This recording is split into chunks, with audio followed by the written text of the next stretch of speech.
En un minuto también con el ex procurador, también especialista en Derecho Penal y Constitucional, César Azabache, y estará con nosotros justamente después de lo escuchado, que es precisamente la palabra del gobierno. Nosotros entendemos que está en una circunstancia sumamente compleja, porque desde nuestro punto de vista no ha habido una respuesta clara. ¿Cómo está, doctora Azabache? Gracias por estar con nosotros. ¿Qué tal, Mónica? Las órdenes. Su primera impresión de las respuestas del gobierno.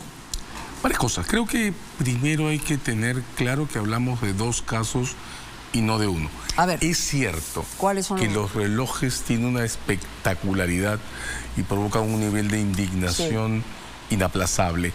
Pero al costado está el caso de las cuentas, que tiene sus propias incertidumbres y sobre el que en esos días ni la presidenta ni el premier, que acaba de estar aquí, han dicho nada en absoluto. Las cuentas. El informe de la UIF de noviembre del 22, que también ha sido puesto sobre la mesa, tiene información a la que se ha referido la presidenta lateralmente, pero para enredar las cosas, no para simplificarlas. Primero. Pero se presume lo mismo. Estamos hablando de una presunción de un desbalance económico por un lado y por el otro lado se presume un enriquecimiento o por lo menos una falta de explicación de dónde está el origen de una compra tan costosa. Con una diferencia, y es que el informe de noviembre del 92 de la UIF, lo dijo la presidenta ayer, está anexado a un expediente sobre lavado de activos, que se refiere a comportamientos de la presidenta anteriores a julio del 21. Correcto. Antes que sea incluso ministra. Y eso significa que respecto a ese proceso no tiene ninguna protección constitucional. Atención con esto.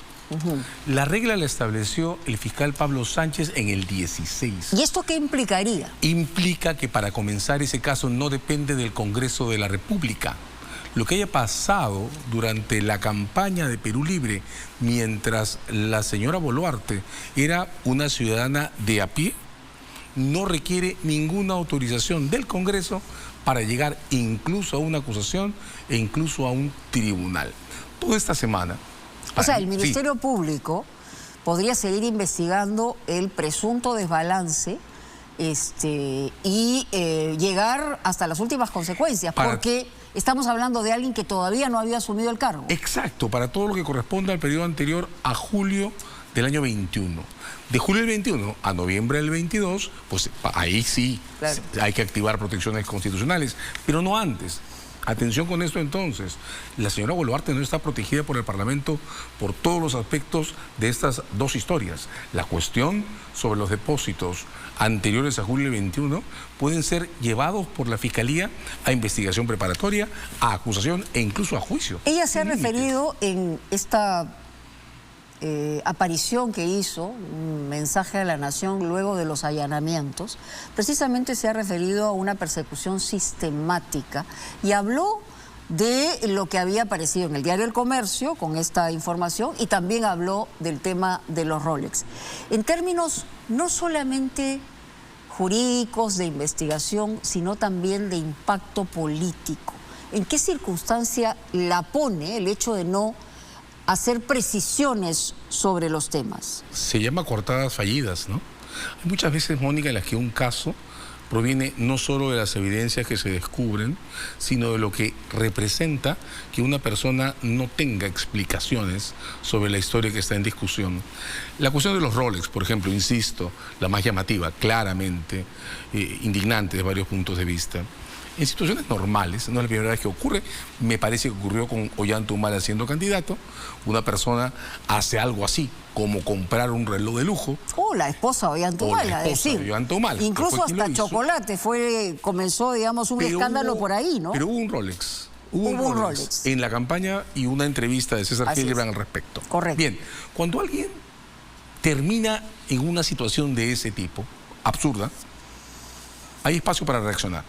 ¿Qué hizo Humala? Lo devolvió. ¿Qué cosa ha impedido que la señora Boluarte no solo tenga una explicación clara, sino devuelva los relojes a quien sea que se los hayan dado? En el allanamiento no han encontrado Rolex, ¿no? Ese es el segundo punto. Estamos discutiendo si el allanamiento es ilegal, desproporcionado, pero los Rolex no están. Y el juez Checli, que es el que autoriza el allanamiento, declara expresamente que lo autoriza porque esas piezas pueden desaparecer. Pues bien, desaparecieron. Lo único que se ha encontrado son documentos de uno de los relojes. Y bueno, ahora hay un comunicado en la joyería diciendo que se lo compró en efectivo, llamativo, en efectivo, el señor Aníbal Torres. ¿Y los demás relojes?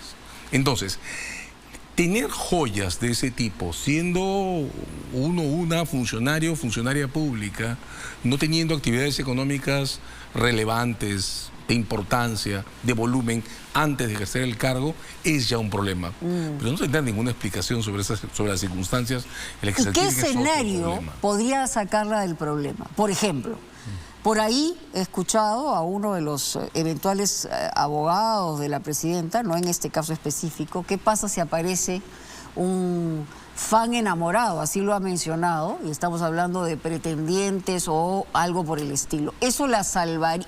Lo pregunto porque pueden ensayar una serie de escenarios. Hasta ahora no sabemos exactamente qué es lo que ha pasado. Hoy día se han encontrado, hay una foto con 10 relojes, ¿dónde están los Rolex? Los otros 3 o 4 Rolex que han sido exhibidos en la muñeca presidencial no aparecen, pero aparece un certificado.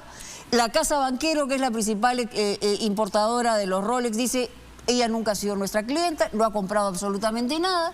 Entonces... Y dice también que el que se ha comprado es el señor Aníbal Torres.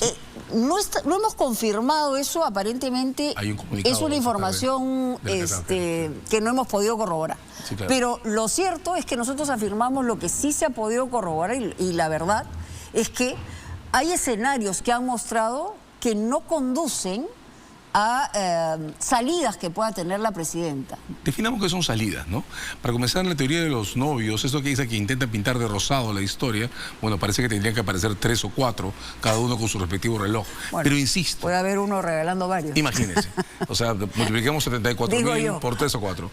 El desbalance proviene, el desbalance de la historia, digo, que al costado están las cuentas. Y estamos, con razón, pero no hay que perderlo de vista, sobreconcentrándonos en la fiebre de la enfermedad, que son los relojes. Al costado de eso, hay dinero que se mueve en una cuenta mancomunada que no tiene explicación. Hoy día hubo un informe complementario de Graciela Villasís en El Comercio, mostrando tendencias en el movimiento de esos fondos.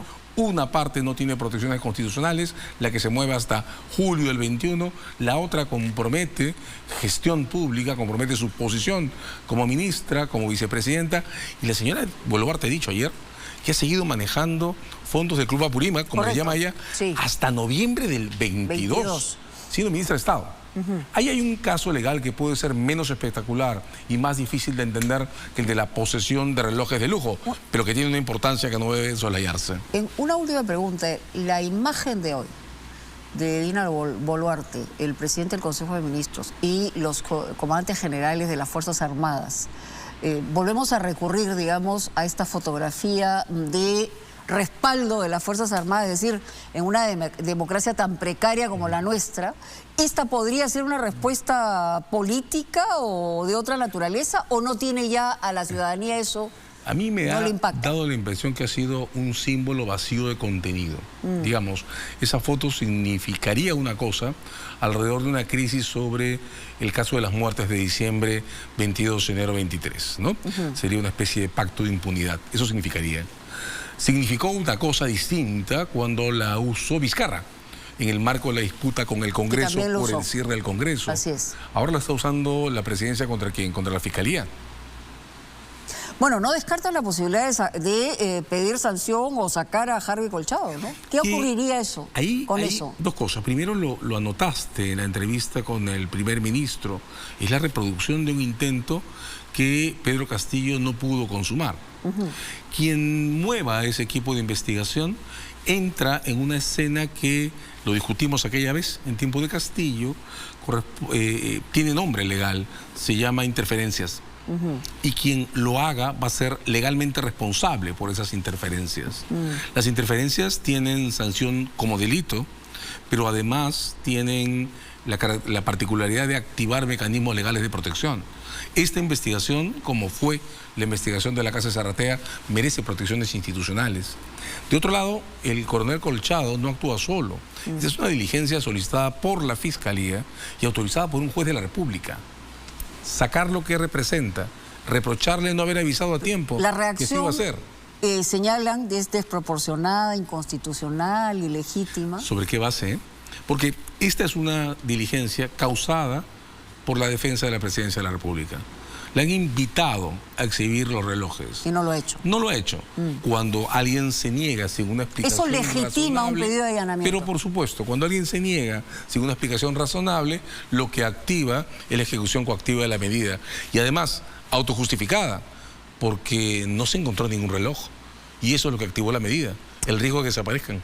¿Hay pronóstico reservado en lo que pueda terminar una situación de este tipo, ¿no? Absolutamente, absolutamente. Vamos a ver qué pasa. Muchas gracias. Encantado. Muchas gracias al doctor Azabache por estar con nosotros y nosotros